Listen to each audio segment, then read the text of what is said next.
Okay, welcome to KMD Information Session. Good morning or good evening, wherever you are. I'm excited that we have a new format of the online information session this time. I hope you had a chance to watch my overview video, how KMD is so unique and what we are focusing on. Just to summarize, we are an institution of creativity and innovation. We are in particularly interested in designing the near future, which some people call new normal or next normal society. It is very important that we are not going back to the old normal, but we're trying to shape how the future is going to be that's more desirable and sustainable.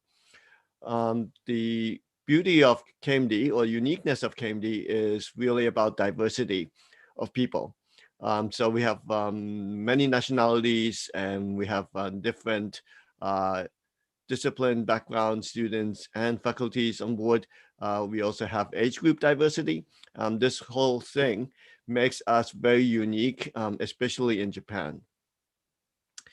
The way we do all these education and projects are based on real project. And this session, I'm excited to invite and showcase SAMCARA project led by Professor Matthew Waldman. All right, so let's get started. So let me ask Matthew to have your own view of KMD now that you've been with us for a few years and now you're starting to see the difference between other institutions around the globe. What's your take? Well, KMD is, like Inakage sensei said, it's very unique in Japan for the diversity. More than 50% of our students are from overseas, are from other countries, starting to get even more international. It's very Asia focused, but we also have students from Europe and from the US and from the Middle East and India. So it's a nice cosmopolitan group. And what's unique for what we do, talking about the challenges that the world is facing, I made a pivot with our design lab. Once when I started it, it was about universal language, but has since become a design research center for circular design. And to solve the world's problems, I think designers need to think more like material scientists. And we're doing lots in that area. But being in Japan and especially Tokyo is there's so many material science companies in Japan that don't have global experience or the know-how to figure out what would be consumer applications of new materials. So it puts you in this amazing geography to be able to actually test and interact with companies trying to make a difference in the world, but really need a little bit of direction and a little bit of validation through an established research institute such as Keio University and Keio KMD. Thank you. So we have two students from SAMCARA project on board with us, Ash and Hannah. Welcome on board. Thank you for joining. Thank you. Yeah, so Thank you for maybe having us. I can begin with Hannah. What is your view of KMD and why did you choose KMD to begin with? So I really started out having a really strong passion for research, but I found that my skill set was very broad and I wanted to see it be applied all into one vocation. And when I found KMD, I really liked that it basically explored the crossroads of policy, management, design, and technology. And it really emphasized on the importance of these four fields and their relationships with one another. So from there, I really saw that like this is an interdisciplinary program that allows people of different walks of life to explore these different concepts and see where they shine, but also see how they can build strengths in each one. And that's really why I picked KMD. And the fact that it is set in Asia and also offers an Asian perspective was especially important to me because I feel that having Asian perspectives and Asian educated professionals working with Asia is very important because we can't just be transplanting Western ideas into Asia. That's a great That's point. true. That's very, very true. Yeah. Mhm. So even if the globalization accelerates and come to an ideal globalized world, we're still international. So we still have Yeah. regionality and locality and all these cultures and history. Everything makes us different, and that's why KMD is very focusing on the diversity of community, diversity and understanding and respecting each other as well. Is Mm. really important piece of us. So now you joined KMD before and after. Is KMD as expected, or did you get some surprise in positive and negative ways? So there were actually a lot of surprises for me. For one, I was expecting a lot more structure in KMD in the sense that everything would be rigid and everything would be very clear cut.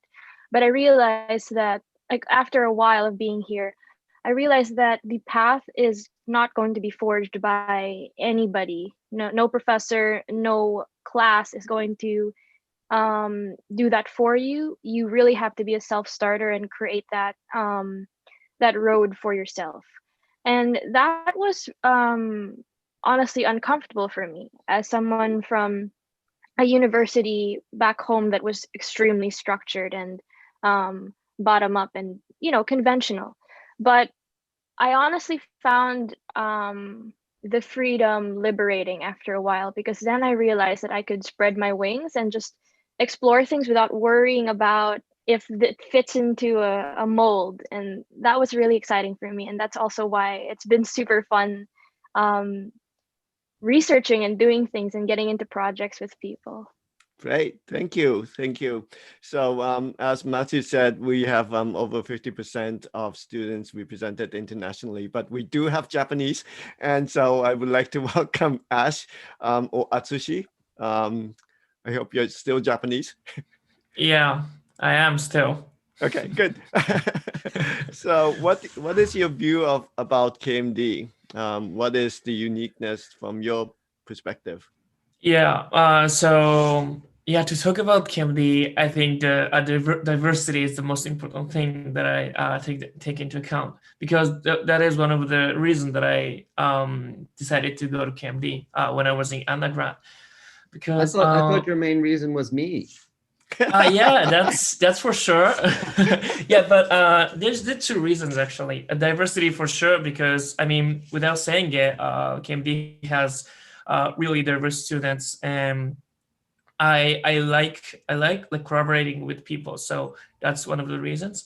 And other reasons is that this particular lab, SAMCARA, because when I was in undergrad, I was a graphic designer. I am still a graphic designer, but I don't think I was thinking about environment or society or something like that. So that was I think that was a huge issue with me, and I wanted to feel more like connected to the society, or I wanted to at least like feel that I was thinking about the environment, or thinking about the impact that the things that I made to the society. So, and I looked on the website of KMD, and there was a new lab called SAMCARA, and there was a picture of Matthew saying that from now on, like the designer, like all the designers have to think about the impact from what they're making, and that hit me. And that was like so true. So I really wanted to like learn about material science and other like social impact that I can make with things that I want to make.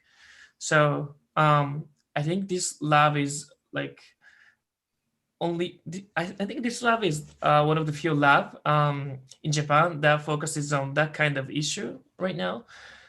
So there's really special for me. Great, thank you. Yeah, I think especially because of this COVID-19, we are accelerating into the future. And even before COVID-19, there was lots of people talking about social change, the importance of sustainability for the planet. And now that we are seeing this acceleration to see green recovery, that's more important and than doing a economic focused recovery. People are looking at from investment point of view, not just a pure money game of investing into startups, but in particular for companies that looks at social change called impact investment. So I think the whole world is moving to the more planet-friendly environment and to the future.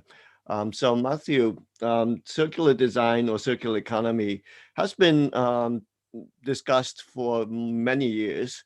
I do have a good friend, Ellen, who started this whole thing called circular economy.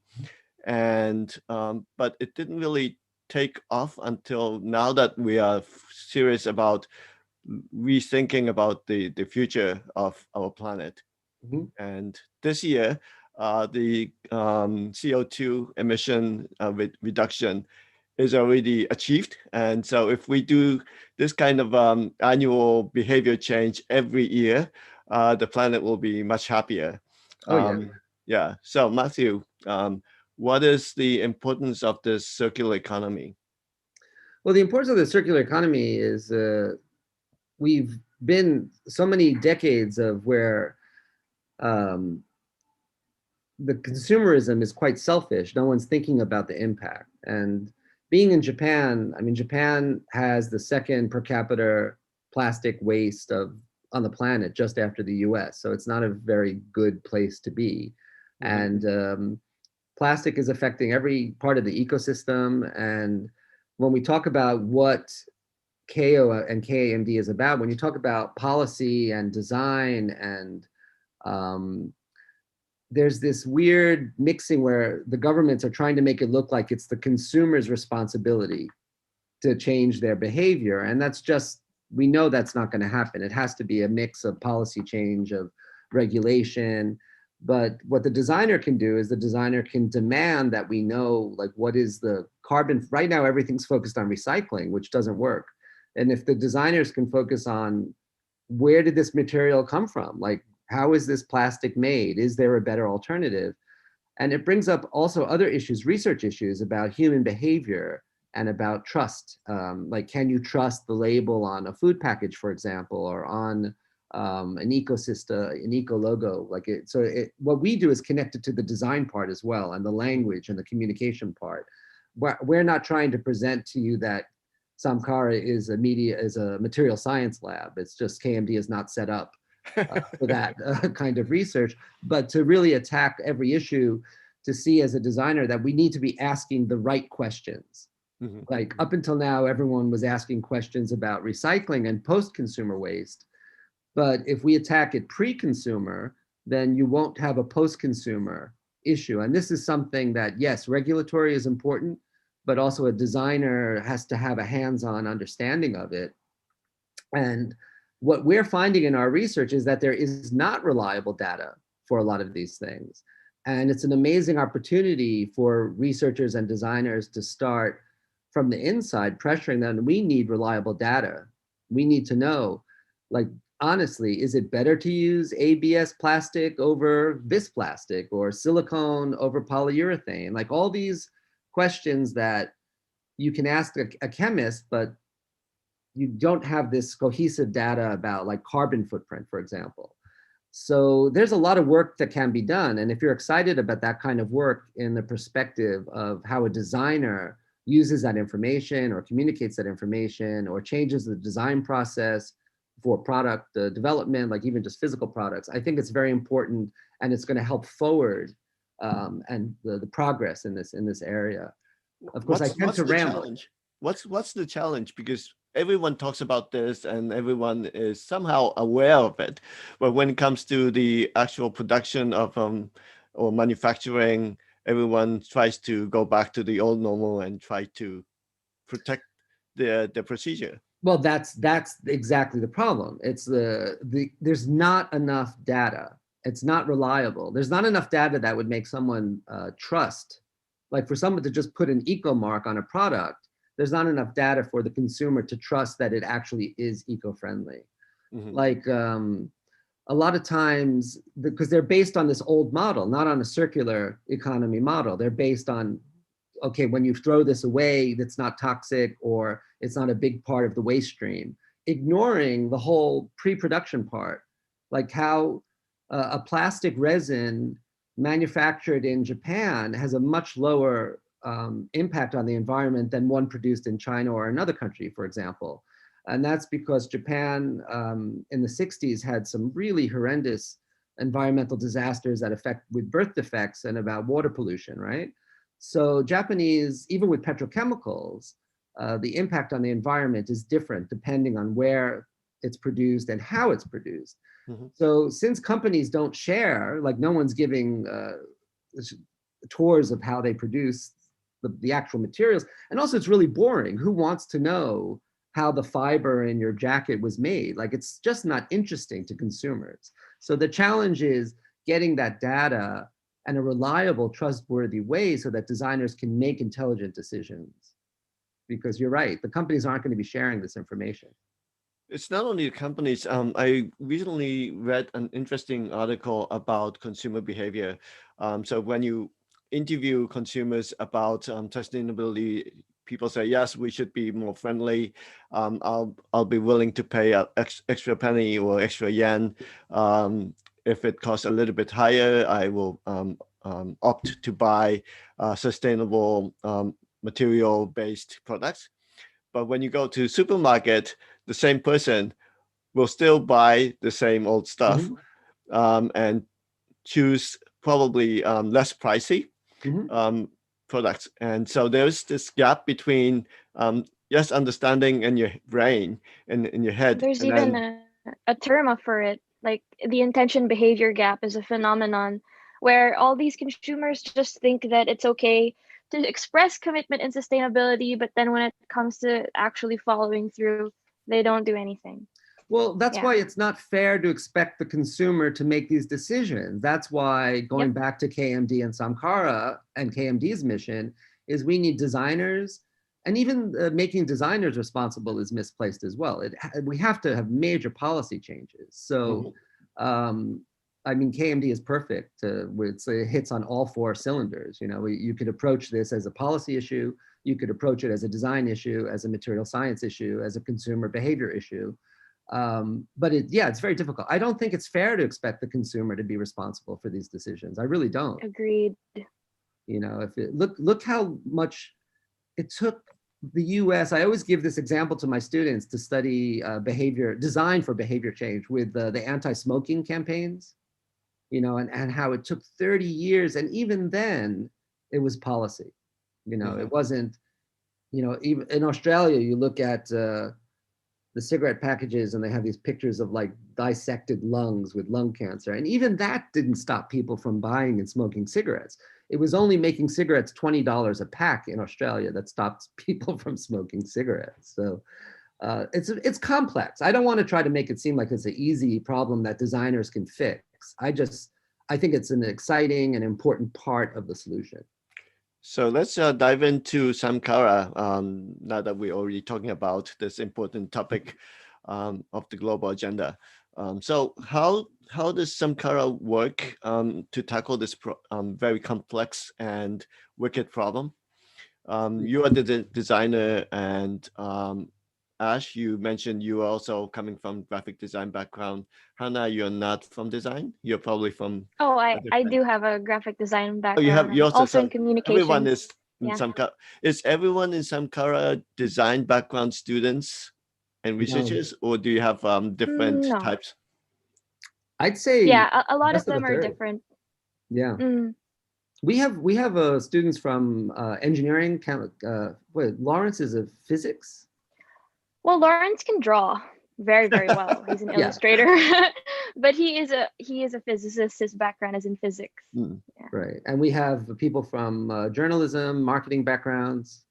I'd say people with design experience is maybe 1/4 or 1/3. Yeah, that's about a good representation of KMD itself. Yeah, about 1/4 of design background students come to KMD. So also, I don't know if Hannah and Ash, if you prepared any slides, but I can show some student work if you Masa, if you'd like me to show. But yeah. Can you? Yeah. Yeah, I can. So I should share screen, right? Mhm. Okay. Can everyone see that? Yes.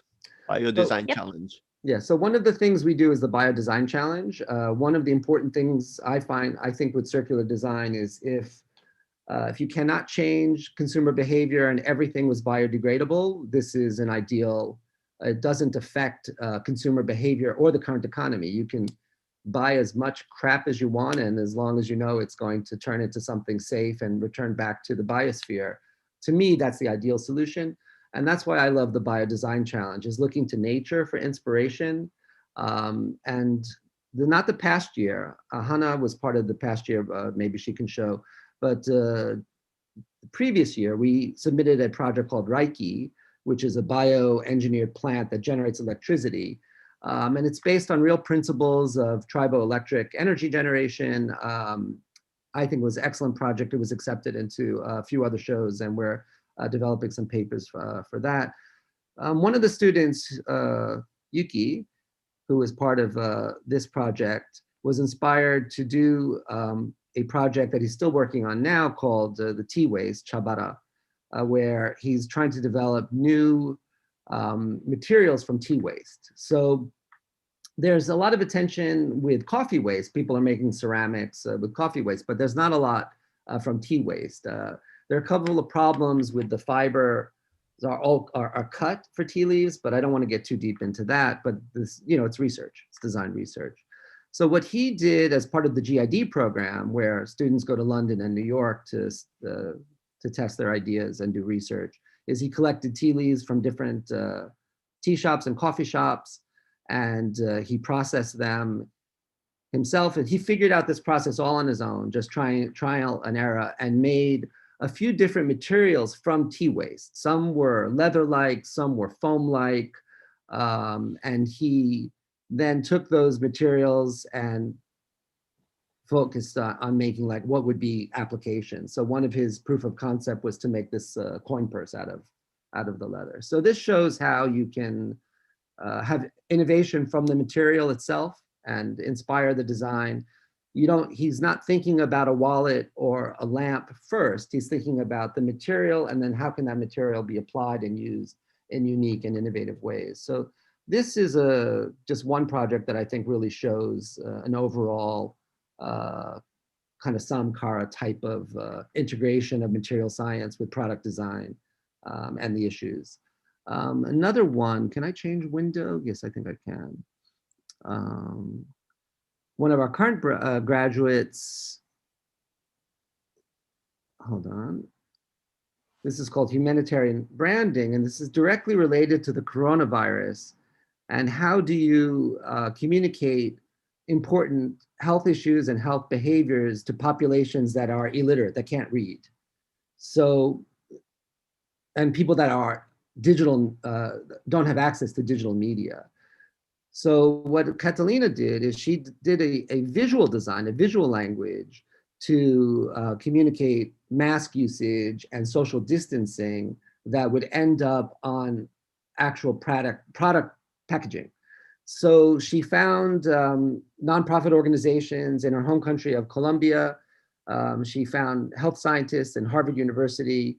So she was able to, even though we were under lockdown, and she was able to interface and work with people all over the world in Harvard and in Colombia, and actually execute her design, and found an innovative way to communicate, to put this type of, some of the initial designs had words on them, but someone who doesn't read would be able to understand the ideas of social distancing and making a mask. And one of the innovations were like, if someone's illiterate, how do you communicate 2 meters, for example? So if someone's in a rural area, showing a graphic, it'll come up in the slides, a graphic of a cow gives you the immediate idea of what 2 meters is, more than writing an arrow with 2 meters. So this really shows, like, people want to know, like, oh, can I really be innovative with graphic design? You can be innovative with graphic design, because visual language, communicating visually and universally, is tricky. So it's important to find new ways to communicate that that transcend these, written, the current social linguistic boundaries that we have. So that was, and this got a lot of coverage. She's going to continue her research. She's staying on SAMCARA and KMD as a researcher, even post graduation. So that's just two projects that I just chose to. Great. Yeah. It does reflect the what SAMCARA is focusing on. So when you have different background students on board, how do you fill the gap of minimum knowledge that you expect from students? Like especially material science, if students come from graphic design background, they need to learn. Is it self-learning, or how do you acquire these important skills and knowledge? Well, that's the wonderful thing of KMD, and also if I can brag about my own networking skills. I mean, I know so many people in this space. So, first Yuki's project with T-Waste, there's a lab in Sendagaya that developed Sakura-based dyes for Uniqlo and for other companies. And I'm able to just get appointments with these people, and they sit down, they're very friendly, very helpful. There's a biolab in Shibuya that it's not KMD, but it's KMD affiliated in the, what's the name of that space? Fab Cafe. Fab Cafe, thank you. Yes, there's a biolab in the Fab Cafe, and George, who runs that, is very friendly. And so, yeah, we don't do, like I said before, the material science part is not done in the KMD or the SAMCARA labs, but we have a very, very good network of people that we can introduce. And we have ongoing collaborative research with Kurade, which is a fiber company, also struggling with these circular design issues, and OG Paper, and lots of different companies that we can access their labs and their knowledge base as well. Yeah, thank you. Yeah, so KMD is about collaboration. We try to tackle a bigger problem than one individual can handle. So between students, we have fundamental course called Innovation Pipeline, and they are forced to collaborate, form a team. In your project, I believe each student may have their own agenda to work on as a research, but you still collaborate. And between faculties and in KMD, we also have a network of faculties to collaborate and inspire each other. And then beyond KMD, we encourage each real project to help find and work with external partners. In the case of SAMCARA, you mentioned Kurare, and probably many others who are in the same boat of looking at friendly planet using material science and others.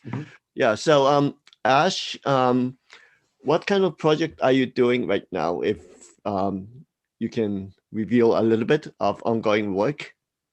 Okay, so I right now in SAMCARA, I just started a new project. I hope it's gonna be my graduate thesis, and it's like Matthew said, it's about eco marks and trust marks, because right now, like, so many companies in so many countries have produced their own eco marks, and it's kind of messed up, and it's not organized at all. So we have to have kind of like global standard for that. So we don't have, because right now, for now, we don't have any evaluating system for that kind of ecosystem, no, eco marks and trust marks. So we have to have the kind of system, and based on the system, I believe that we can create ideal eco marks and trust marks for all those like companies and countries that making eco-friendly and environmental friendly products. That's one. And also outside of SAMCARA, I have been working on that kind of like city developing project, because we have our like the KMD district called Takeshiba, and we are developing that town city with so many companies, right? And in that project, we had a chance to commit to the project as a class students, like it's called social creation. It's a class, but KMD is all about collaboration, like you said. So in class, I got to work with a company, and it's about branding a city, and it's really challenging. And we've been like thinking about like so many ways to make a good impression of that city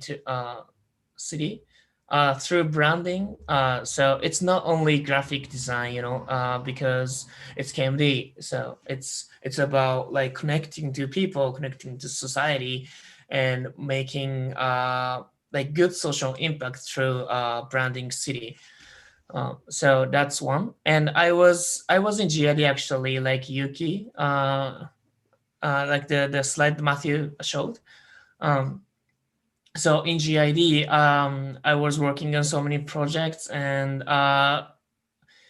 it didn't last so long, but like all those experience really like built up my skill set and experiences, and it really elevated me to the next level, I guess. Yeah. Thank you. Thank you. Yeah, so a little bit about Takeshiba. So it's a project we started about 5 years ago, and we were invited by the city developer consortium so that we can design something more innovative and create the community of innovative minds in the Bayfront of Tokyo called Takeshiba. It is officially opened 2 months ago in September, and now we are moving fast in making the district to become a super smart city. And I don't like the word smart city. Actually, I think we should go beyond smart city. That people would be wowed and have a memorable experience spending time there. So we're excited that we have a real platform of a district that we can work and design and showcase our near future that we want to see. Yeah. So Hannah, what kind of project are you working on? Okay, I actually have a lot of projects, and they kind of piled up unexpectedly, but it's been really, really exciting. Yeah. I actually ended up in a inter-university international research group, thanks to a collaboration and like supervision of researchers in Osaka Prefectural University and University of Melbourne, Andrew Vargo and Benjamin Tag. Benjamin is actually from KMD, Yes. and both of them were brought in by Matthew, and we ended up developing an idea for an interconnected body of research on sustainability communications. And that's really what I'm working on right now as principal author and investigator. We already have our first conference paper under in submission. I can't share too many details about it yet, but basically it explores over a decade of research on how sustainability has been reported by companies on the web. And from there, we did a grounded theory research on how companies today are communicating sustainability and whether or not they've changed and like adopted the best practices cited over the past 10 years, or if things still remain the same. And from our from our research, a lot of issues still persist, and like that is pretty much the start of a series of research projects that we want to explore that essentially seeks to build consumer trust and confidence in sustainability. Because one of the things that I see as a big issue in the movement is that consumers aren't literate enough on the subject. And it should not be on the consumers' behest to learn about these things. Corporations should be the ones to develop their communication styles so that it's dialogic and educational and teaches consumers these things in a way that doesn't make them have to lift a finger, pretty much. Like, it has to be effortless. And the actual result of that, ideally, would be that when consumers get more intelligent, companies can't fool them anymore, you know? Greenwashing won't work. Failing to deliver on your commitments won't work because consumers will know what to look for and will know what to demand. Mhm. And that's pretty much the relationship that I'm trying to build. That also extends in the work that I do with Curare. So we're working on a position paper right now that pretty much summarizes the work that we've done for them so far. Curare basically wants to be one of the first in developing a strong visual and messaging system for sustainability, especially for their product. Um, and our position paper basically shows the iterative process of developing icons for them and messaging for them based off of what we've researched. Because there are a lot of trends in the way sustainability is communicated today, and we want to try and see like if there's a formula to it, and then break out of that formula and show companies how they can be unique. And I'm currently working on a framework that explores the different ways that companies like fall into different quadrants of communication, whether they are like very, very innovative in their commitment, but don't really communicate in a way that attaches it to their identity as a brand, or they're completely innovative and they communicate it in a way that's unique and entertaining and enticing to consumers. So that from that framework, we really want to create like a research model, like a plan that companies can use so that they can learn to make unique sustainability communication strategies. And to me, like I think that that kind of goal of breaking out of the mold in terms of sustainability is really important. Corporations really like to imitate each other when it comes to business models, commitments, CSR initiatives.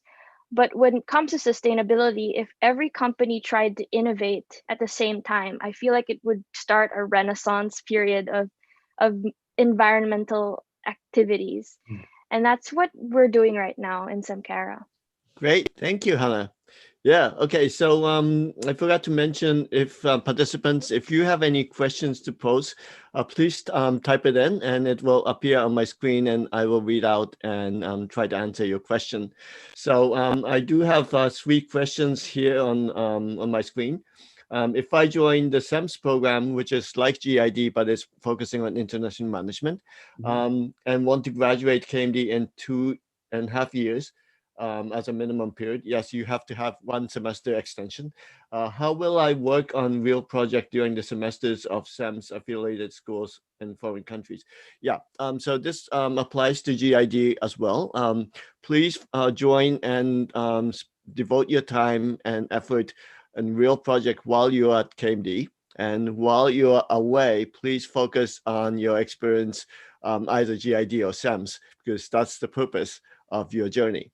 And when you come back, you will rejoin KMD Real Project and continue where you left off, or you might be inspired or influenced by the GID or SAMS program, and then change the topic a bit. But yeah, so while you're away, you don't have to think about working on Real Project. You're welcome to do so if you have some spare time, but we don't expect you to do so. So that's question number 1. Number 2, given the global coronavirus pandemic, what is KMD's educational contingency plan for the 2020 school year? We don't know, but what we have decided, there's a huge shift from the old normal to the new normal, that the new normal will continue to expect humans to have social distancing and other different behavior change. And also the digital transformation or digital technology proved that we can do many things online without relying on the physical activities. There are also things that we do have to use physical space and activities for our social networking and also for prototyping, especially for KMD. There are things that needs to be done offline in physical reality.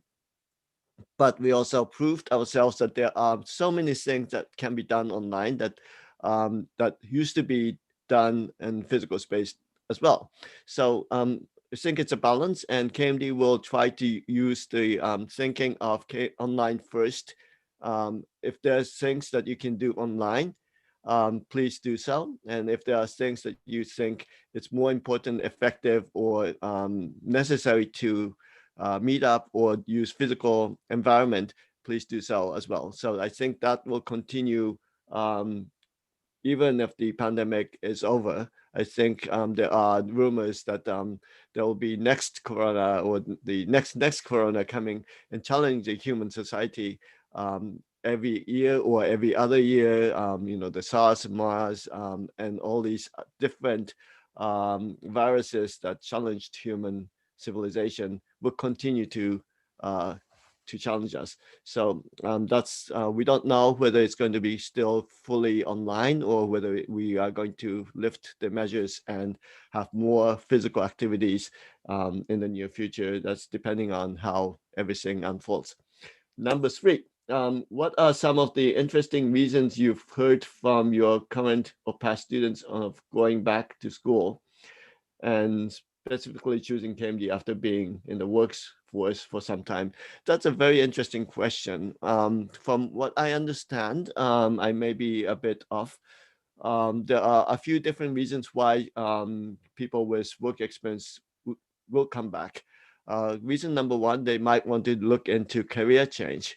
They've been doing professional activities in certain areas, and he or she would like to expand the skills and capacity of as an individual, and also maybe really change the course of what the person wants to do in the future. So that requires some kind of a knowledge and skill set change, and that's a very strong reason why people with work experience come back to school.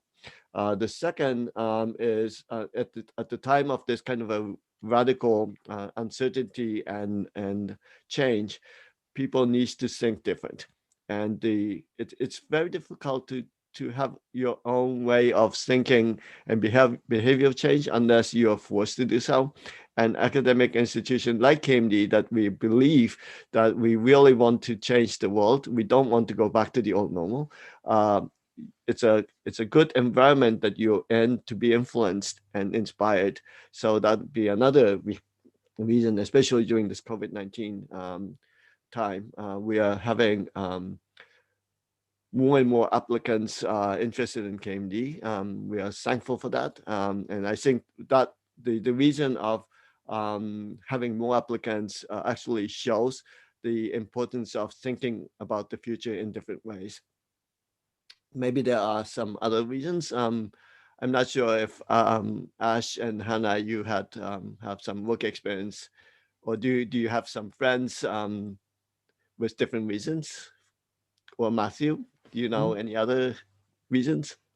Yeah, actually, I think what I find talking to people that come with some work experience, like I think Hannah and Ash came right after undergrad, so they didn't have the work I experience. had a few months of like corporate experience, and then it was actually a little serendipitous because I only applied to KMD sooner rather than later because my office moved, and that's it.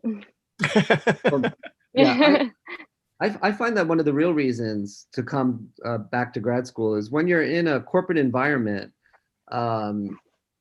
you're siloed. You're given something to do. I mean, you might have freedom within that particular skill set or set expectations, but if you have a bigger idea, it's very difficult to get your boss or the organization to see what that idea is. And when they come to any grad school that's similar to KMD or to KMD, like Hannah mentioned, you're very self-directed. You're basically an entrepreneur for 2 years.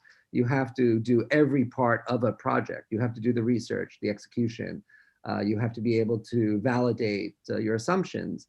So doing that just gives you a new perspective and better skills. And you might decide to go back to your old company and have better skills to improve your salary and your position within that company, or you might decide to be an entrepreneur and do your own project, your own business, or maybe change, really make a career change path. I think the graduate school just gives you that, it's a luxury, really. It's a luxury to be able to stimulate your mind and do intellectual pursuits and research-based pursuits without worrying about ROI. When you're at the company, you have to show, did this increase the sales? And why is this valuable to us? The value system of a company is very different than the value system of a research institution. So I think that for all those reasons, people can really benefit from graduate school.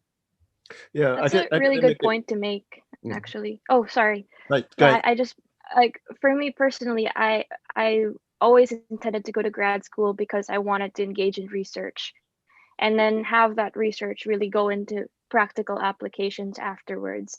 And for me, that's why I was motivated to go into KMD, because there's magic in research.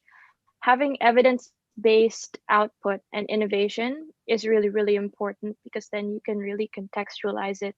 And that's the great part about being in a research institution. You don't have to, like, you get to work on topics that are actually fulfilling versus corporate responsibilities that aren't as much. Yeah. So the other important part of academic platform is that it's okay to fail, and I'm encouraging students and even faculties to fail and learn from failure. If you're in a professional setting, that's might be a bit challenging to actually fail. Well, Silicon Valley is full of failure, but well, anyway. they say that, but that's also a mythology. That's the story they tell you. Well, they do fail. They do Which is fail. reality. Yeah. Anyway, so number 4, what is good point for non-design background students to collaborate with design background students in their each real project? I would like to know vice versa situation too. So how do designers collaborate with non-designers? I think Ash and Hannah, so you claim you're designers, you have many non-design students on board in SAMCARA. How do you collaborate? Absolutely. I mean, I don't think the project can be run by only designers, right? Because like in innovation pipeline, the first class that we're gonna take. I mean, you guys are gonna take when you enter a KMD. You guys make a group, and there's designers and there's non-designers that have like business background and a management background, any other backgrounds, And in that project, I was really like inspired by those people, non-designers, because they have different background, they have different views from mine, and like I said, like project cannot be run by only designers. So we share their views and share their experience to make great things. I don't think it matters if you're a designer or not. And if you understand your strong point and weak point as well, you can be collaborative, and you're gonna make great project or great products or great anything, I guess. Okay, great, thanks.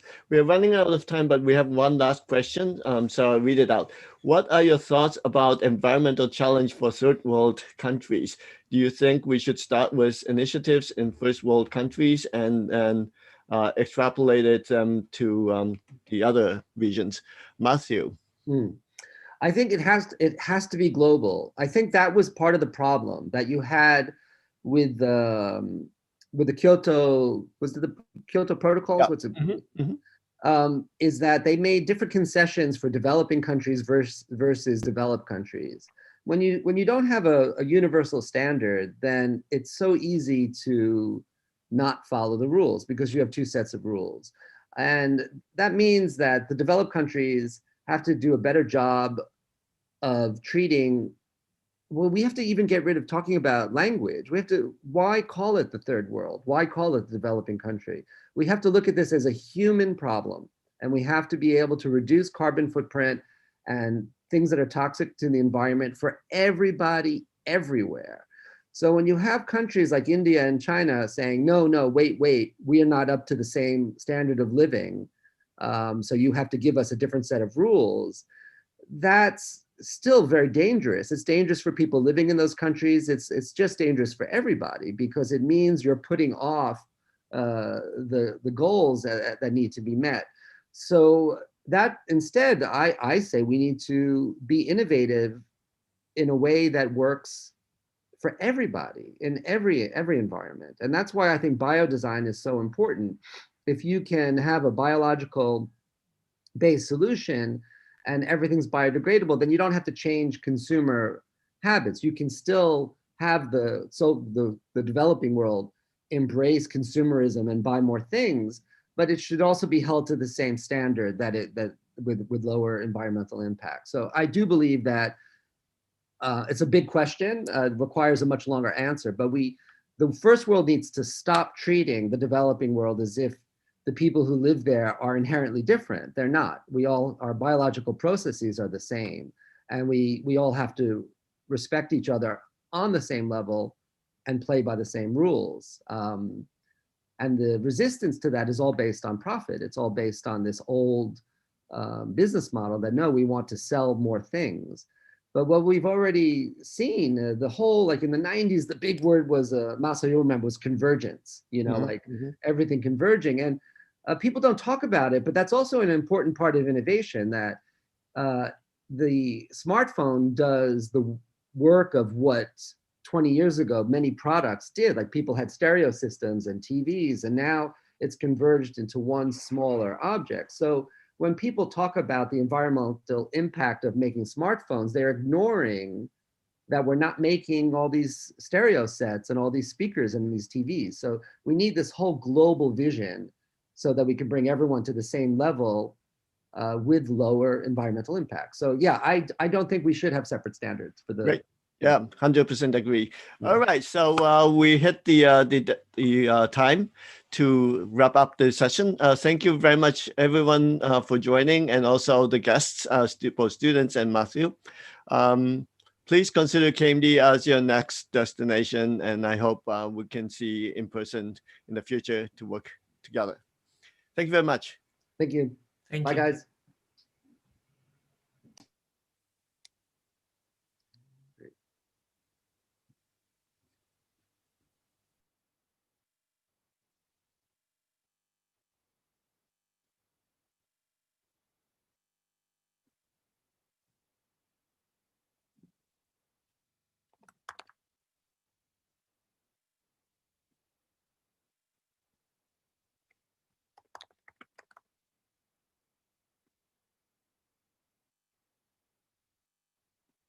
Okay, so we're done, right? Yeah.